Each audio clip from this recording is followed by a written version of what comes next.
Hello and welcome. I'm Pauline from Pauline's Quilters World, and we're here to show you our very new release, our Decorative Santa. Now this is a great guy that we've made up. It can be a floor rug, it can be a wall rug, you can just put it around the house anywhere as we start to get ready for the festive season. You know, it's time that we got our fabrics out and started making things up, because the year goes by so quickly that all of a sudden Christmas is upon us and we haven't got things ready. So we're giving you plenty of time. This is the pattern. It has full instructions in here how to make the beautiful Santa. And we've called him Decorative Santa because we can decorate him up to however we would like to do it. It's all made with woven strips, and the strips of fabric that we weave have batting inside them, so it makes it nice and fluffy and cuddly, and it's just gorgeous. But we want to show you how we do this step by step, just to help you along the way. Once you get the pattern, you'll be able to watch the video and work through it with us. But to do the weaving, we use our weaver set of tools. These are the purple ones, specially made for weaving with batting. Now, if you have our regular sashing tools, the yellow ones or the fluoro ones, they're made to put fabric and fabric only through. And you'll notice the size of the split in that one is a lot different to the size of the split in this one. We need a good big gap here because we're going to put the fabric and the batting through together, and we're going to push this with the iron so it'll give us a lovely neat fold. But to make the Santa, we're using the 1.5 inch one. You get the 2 in the set, so if you choose to make your strips wider, you will have the tool to do that. But we're just going to come in close and have a close look at the Santa now, so you can get an overall view of how he is constructed. And he's nice and plump. If you don't want him that plump, you could trim your pattern down so that he is a little bit slimmer. This one's been eating lots of Christmas pudding, and you know, he's grown quite big. But here are all our woven strips with the batting in. We've just used a selection of red fabric, so if you've got a big selection in your cupboard, pull them out and start cutting them up into strips. You're going to cut the strips 3 inches wide.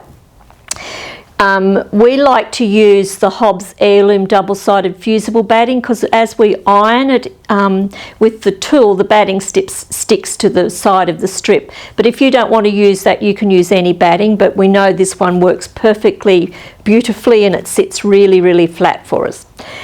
Once we got to his beard, we decided to do that in chenilling, and I'm going to show you how we do that because it just gives that lovely texture that you need to give that length of the beard. We've done the same for the hat trim, and we've done the same for the coat trim. So you make up a lot of that white chenilling fabric, and presto, you've got his gorgeous beard. For his end of his hat, so this part of his hat is dimensional, so it's hanging loose and you can stitch it into any position you want. But we've made ruching here. Now ruching's been around for a long time, but I just thought it'd be fantastic to ruche up the edge of his hat. So we're going to show you how to do that. On the other side of that, we've put some chenilling because we had a little bit left over. You could do ruching on both sides. We had some ruching left, so we decided his eyebrows would be great out of that. So then we've put the belt on. Now in the pattern you're going to get the gorgeous buckle, and we've made this buckle here specially to go with this pattern. So I'm going to show you the buckle up closer as we work through. Then we've put his boots on. So we'll take you through step by step, just a quick little overview of how this is all made. You will have the requirements on the back of the pattern, all the fabric requirements you'll need and all the tools that we've used to accommodate this pattern. So we're going to start by getting your pattern out, and you may not want to use the original pattern that we give you in here because it's in sections. You'll have to tape it together. I suggest you trace the pattern onto a piece of brown paper or newspaper so you keep your original pattern with the whole pack. But we're going to cut out the backing fabric. So this will go on the back of the Santa. So cut this out a little bit bigger than what your pattern is. Lay it out on the table, and you'll need a fair space to lay this all out. And then we suggest with some masking tape you tape this down so it won't move as we weave onto it. Once we've done that, we're going to use assorted fabrics. As I said, just pull out any fabrics that you've got out of the cupboard. You may need to purchase some more to go with this, but just get a blend of different reds. They'll all end up working together. Now, as I said, we're going to use the 1.5 inch tool, and the measurement that appears on the top of all our tools, that is finished size. So you'll always cut your fabric double this measurement. So this is 1.5 inches. Our fabric needs to be cut 3 inches wide. So lay them out, get your batting, whatever batting you're using. Now your batting needs to be cut a little bit narrower than what your fabric is. So we've cut this 2 7/8. And using the fusible batting, we're just going to lay that down. You can see I've got a little bit of clearance on each side of that fabric strip. Just put it out onto the table, and with the fusible batting you can just press along there and it sticks to your fabric, which is fantastic. So you can buy this off our website by the metre or by the yard. It's a beautiful batting to use. It's what we use in all our quilts. So we always have lots of leftovers. So I'm just going to go down, and the good thing about it is if I happen to put the iron on this batting, it doesn't stick to the iron. Even though it's fusible, it doesn't glug up the iron. If I make a mistake, I can take it off and reposition it. So just put this down. Now what we do now is fold the ends in on each side till they meet in the middle. And just press about the first 2 inches. We're going to then thread it into the tool, go up from underneath, go over that centre bar and back down. And this is what it will look like. Now we need to pin that into the ironing surface, and I use the double fork pin. This is a twin pin, and I use that because as I pin it in, it's putting equal tension on both sides of the fabric, so I eliminate any stretching that I would get using 2 separate pins. Then we just cup up the sides, we put the iron into the curve of the tool, and we just literally press that along. And you can see how simple that is to do. If I was doing this without the tool, I'd be burning my fingers all the way along these strips. And we've got to do a lot of these strips, so we certainly don't want you burning your fingers. So that's why we've invented the tool, to help you efficiently get this done without any injury. So just keep working along till you get that whole strip ironed up, and you notice I'm moving the pin about every 12 or 15 inches. That keeps nice tension on the fabric, and it's so easy to do. We're nearly finished. So just go ahead and make up a whole heap of those. You don't have to do them all at once, and we do tell you in the pattern how many strips to cut. So there is our first strip done, and you can see how neat it comes out. You can go back and press the other side. Now if you're using another batting, you'll have to just take it carefully, because you don't want the batting to stretch inside there, and you certainly won't get that happening. You know, and purchasing yourself, you know, 1/2 metre or 1 metre of this, it'll get the whole Santa done and you'll have leftovers. So once we got all those strips done, and we've got a lot here pre-made, ready, we suggest that you draw a line or a few lines running up and down the backing fabric, because we want to be able to keep the strips straight when we're weaving them. We love to use the Chalko wheel liner. This puts, I don't know that you can see it up close, but it puts a chalk mark there for me that's not going to stay there once I've finished. So use your normal ruler, and you probably use a long one. Mark a few lines, you know, about every 5 or 6 inches apart, and then we'll start weaving up our strips. So you will lay the strips down the length of the Santa, and this is why we want you to tape this backing down, because we don't want this to move and shift as you do all of this. So you'll fill up this whole space. Now you need to keep these strips really close together. You don't want any of this backing fabric showing through.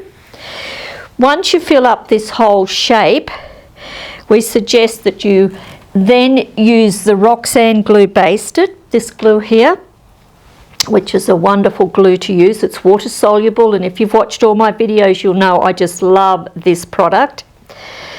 We will put little dots of glue underneath each of these strips. So we'll go all the way around and glue this whole piece at top and bottom. And once you get that done, then with a hot dry iron, just press, and that will set the glue.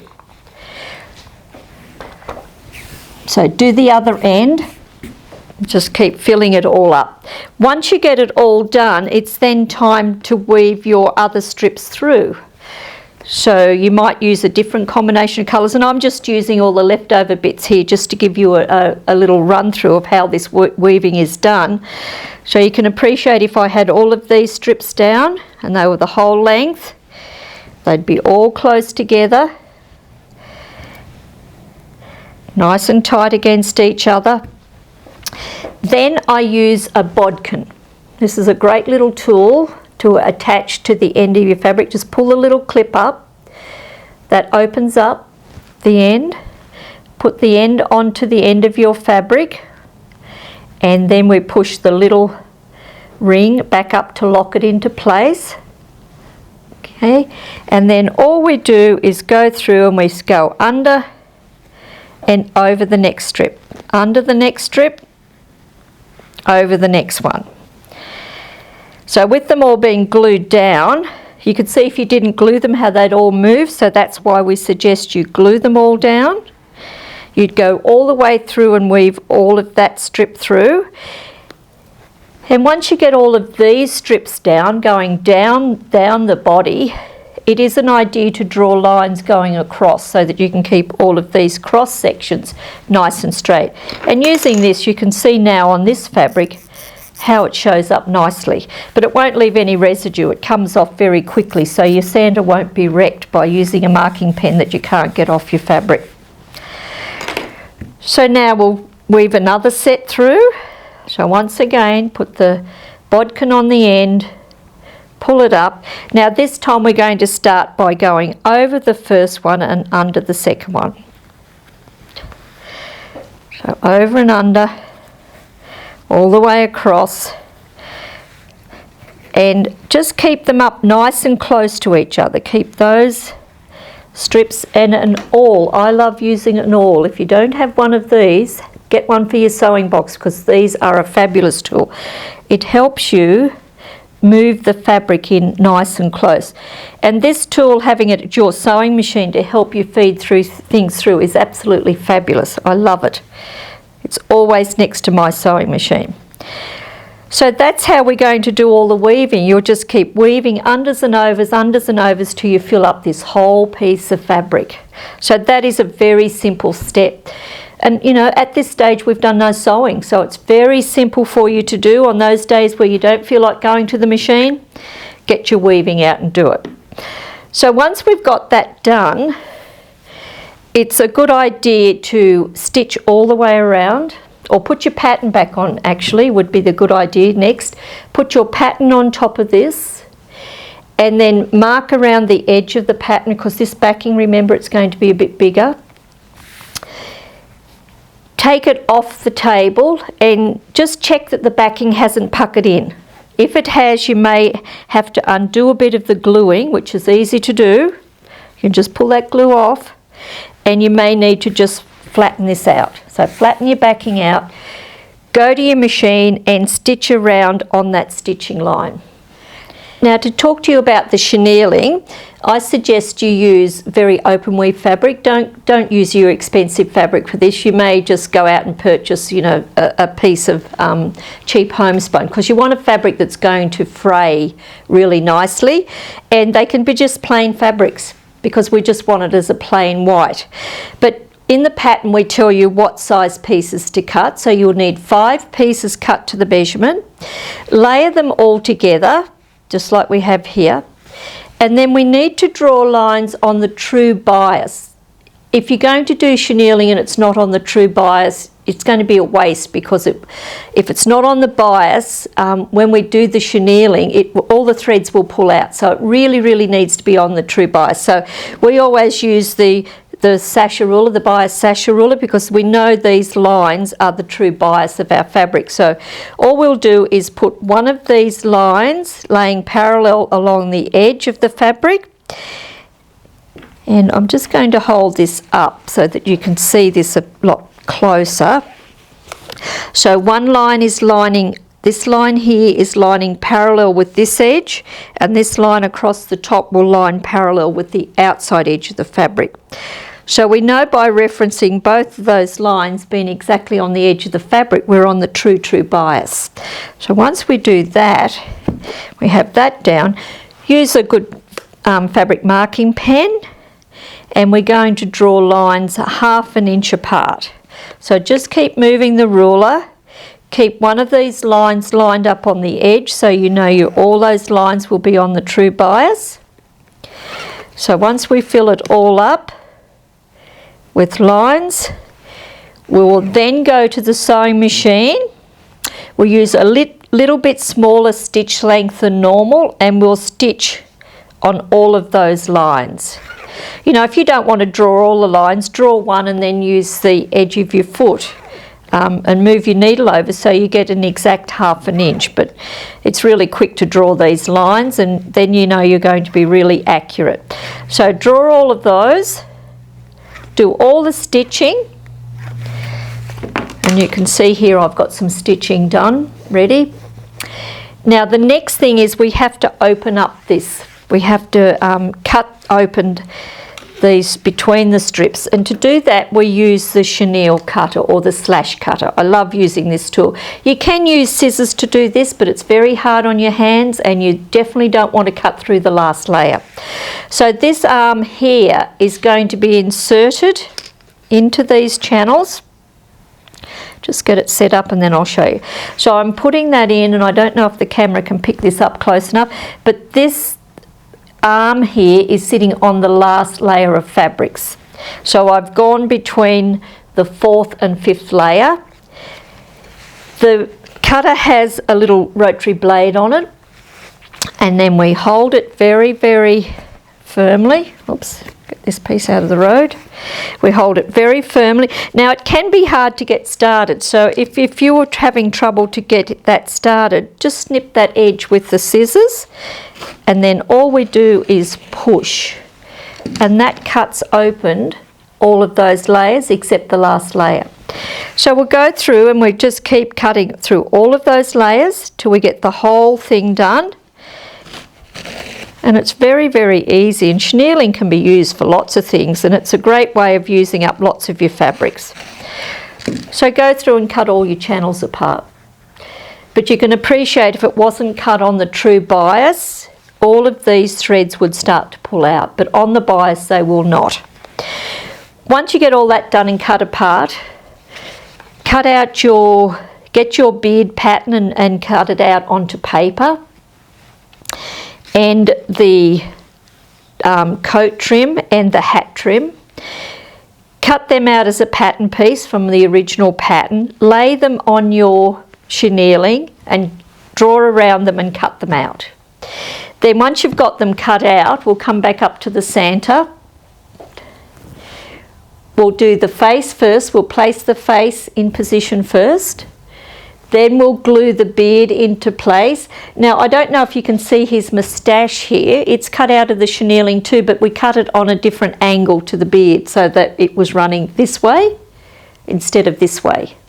So, you know, just play with this to get it so it gets a bit of the dimensional happening. So glue all of them in place. And then the next thing, you know, cut your eyes out, put them in place. Do the nose, put them in place. Then we're going to do the ruching. You know, of course you'll have to glue his hat in place. Now, underneath his hat here is all the weaving. The weaving goes all the way up, and that pads it for us. So we glued this in place, put this piece over it, and then we went back and we did a bit of fancy quilting here. So just draw a shape on here, any shape you want, and do a bit of quilting. And if you don't want to put that on there, it doesn't matter. Once we've done that and got that all in place, we've then made the belt up. Now the belt needs to be cut on the bias because it's got a curve and you want it to sit nicely around his big plump belly. So when we've done that, we've cut the fabric 6 inches wide on the bias and we put it through the 3-inch wide sasher. Exactly the same as we did with the weaving strips, but this one doesn't have the batting inside. So you use it exactly the same way. Then we've made this gorgeous buckle, and you'll notice that this is in your pattern. So I'm going to put it down here so you can have a good look at it. It shows up better on the white. So you're going to thread his buckle on. So this just gives him that really special feature that it looks very unique. So put this buckle on and then glue his belt in place. Then we're going to bind it. So you'll go around. Now with this we'll come back to the Santa. We've put white binding around this bottom part of his coat, and then we've done the red binding all the way around. Now I'm just going to unpin this because you can see that this is a loose piece that's attached underneath the chenilling, and in the pattern we tell you what to put on first before you put something else on, so you know exactly what to do. We've put some bias in here for his little trims to define his arms. Then we're going to make up the ruching. So once we put this on, you'll be able to stitch this in place. We've just got it pinned so that we could undo it to show you what's happening there. But you can just put that in place wherever you want it. You could even put a little bell hanging off the end or a little Christmas bauble. You can do lots of things to make this your own. You could even embroider ho ho ho across here, or your family's name, or some little Christmas saying that you've got in your family, which would be lovely. So once you get that chenilling all on here, to get it all fluffed up, we use the chenille brush. This is a brush that you use to fluff up your chenilling, and all you do is brush, and it just fluffs it up beautifully. It pulls all the fibres apart, and that's why I say have a very open weave fabric, and because it's on the true bias, it doesn't pull apart. You're not just going to have threads hanging off everywhere. You'll have the lovely fluffy effect. So a chenille cutter and a chenille brush is well worth having. Now to make your ruching, we start out by cutting a strip of fabric, and this strip here is cut 2 inches wide, and any white fabric will do. We put it through the 1-inch sasher tool, which I'm going to do so you can see how I do this. We're just going to fold it in and in till it meets. We're going to press the start. We'll put it into the tool, up and over. So it looks like this, just like doing the weaving. Pin into your ironing surface with that double pin to put equal tension on both sides of the fabric. Turn it around, and then put the iron into the curve and push.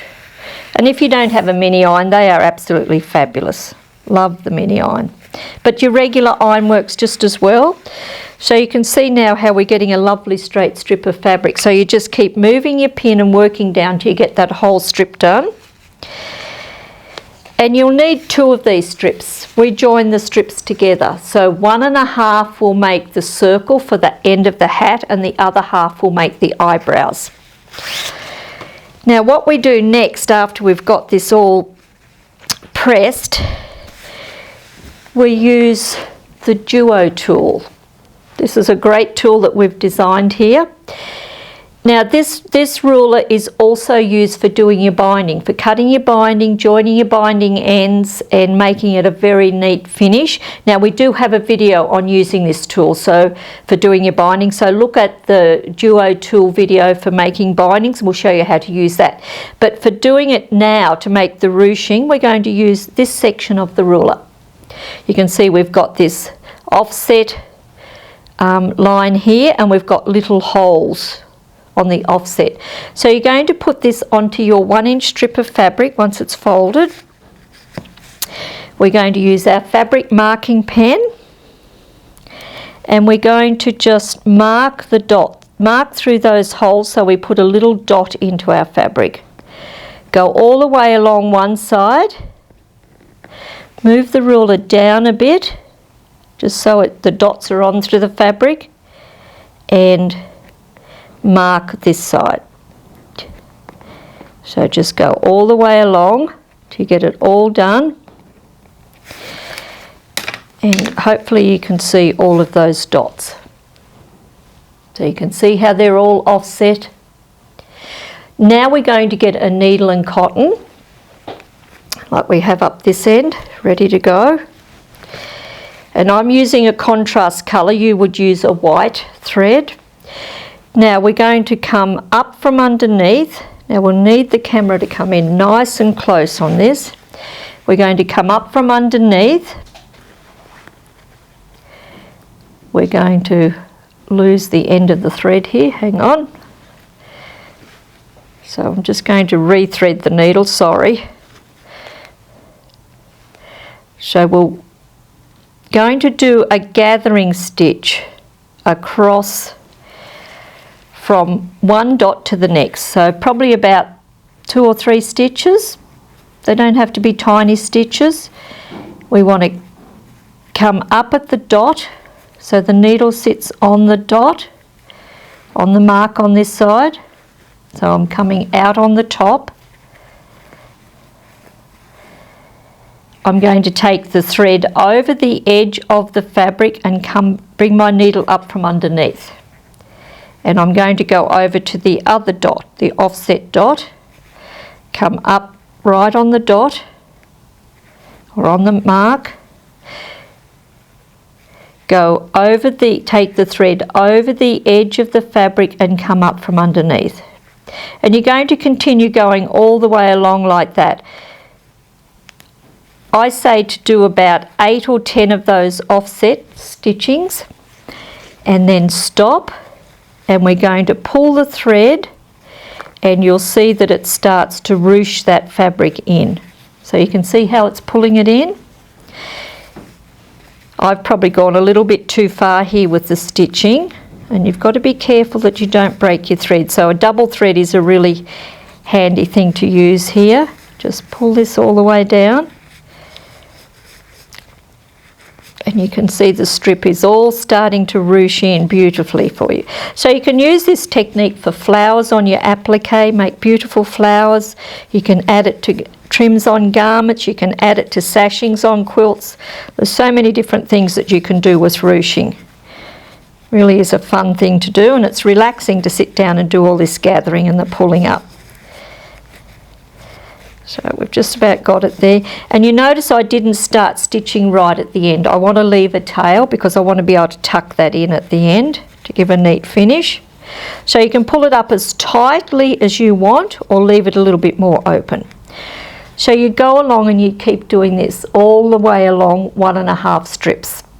Once you get that done, you will cut a circle out for the end of the hat.